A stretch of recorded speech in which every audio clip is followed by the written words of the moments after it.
Horses on Bukawe River down this morning, moving up the warriors, Mr. Manileño together with My Diamond. Mr. Manileño, the leader by about 2.5 lengths. My Diamond to take second, Bismarck in third, Bukawe River Town, Mount Pia Payungan in fifth, Laguna de Bay, alongside Zuakto Power Duo and Helga is running up the tail of the field. And it's still Mr. Manileño by about 2 lengths.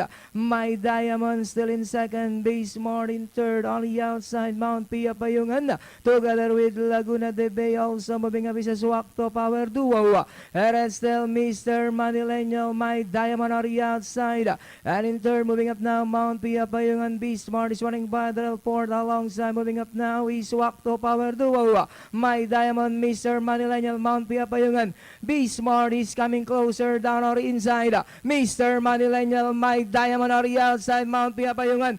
Bismarck is running by the land down to the finish. Bismarck, Mount Pia Payungan. It's now Bismarck, Mr. Manileño, a long shot.